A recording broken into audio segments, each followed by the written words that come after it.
I'm really paranoid about what the future holds, you know, with the environment and water. I mean, in LA we don't have any water. It's all piped in. People up in San Francisco Bay Area, they resent the shit out of us because we're taking their water.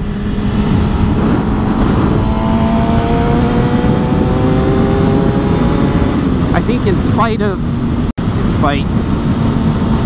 even without water issue, people in the Bay Area don't really, they don't like people from LA. Fuck LA. It's alright. Bay Area is superior, in my opinion. I'd rather live there, but it's even more expensive, hard to find a place than it is in LA. But aside from that, I'm trying to talk about the future. And we've got energy, we've got weather, we've got water problems, and population growth. And I don't know how long we have before we really start to feel those effects, because I think right now, unless you're a climate denier and you're a fucking moron, or you're a politician, or you're a moron who listens to the politicians, you know that the environment is basically wrecked, right? There's no turning back now. It's just a matter of slowing down how quickly, you know, the shitstorm comes. But it's here. We've known about this for 40 years. Everybody mocked Al Gore. He was trying.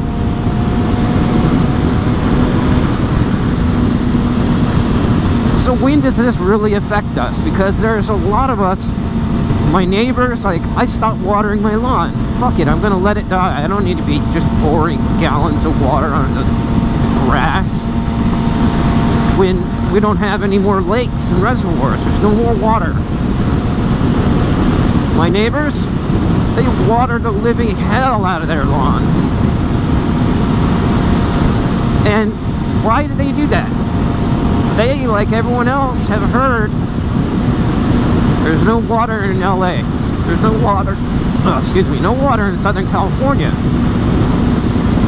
They've been told there's a massive drought. The last 3 years we haven't gotten any rain. And I think it's because they don't personally feel the effects of it. And that's what environmental, you know, conservation and those efforts are about, is trying to preserve things that we have. And you can't get people on board unless they feel like it's really hurting them. That's a massive problem. We've got all these goddamn SUVs, and we all look at all these cars. They all have a tank of gas. That's so much fuel. And you multiply that by millions and millions of cars and thousands of cities full of people and cars just like this. How do we sustain this? We don't. But as long as it doesn't hurt you right now, then we don't have to focus on the future. And that's just really annoying and sad. And, you know, a lot of us, like I forget what I was watching. I think it was probably Newsroom. It was saying, you know, a child has already been born who is going to be, you know, affected or die because of climate change. Like, I'm 36. That means I will retire in about 30 years or so. That puts it at 2045 or earlier. In that time frame, what is the climate? And climate, well, climate is in, you know, the environment, but what is the climate going to be like in my city in terms of food and water shortage and fuel and population? Like, what is this city going to look like then? And what do I need to do to prepare for that? How much money can you have in savings? You know, will that even mean anything? Or will having a bottle of wine in your cabinet be more valuable than $100?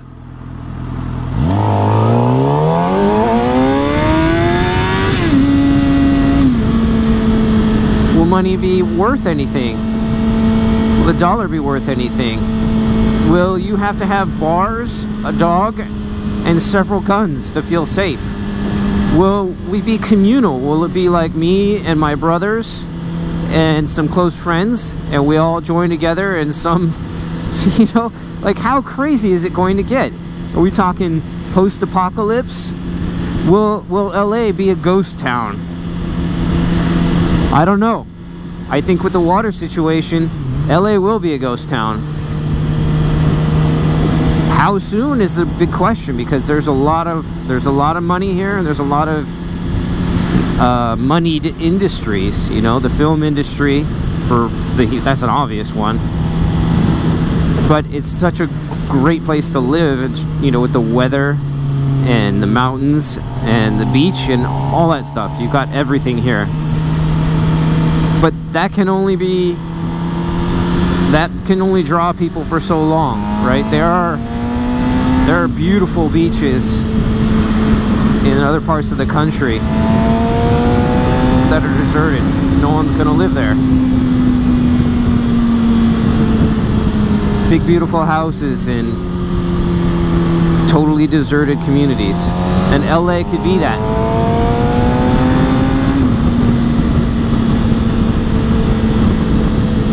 And one thing I heard that, you know, we all like to say that LA is actually a desert, and we have to bring in all the water or else it would be a desert.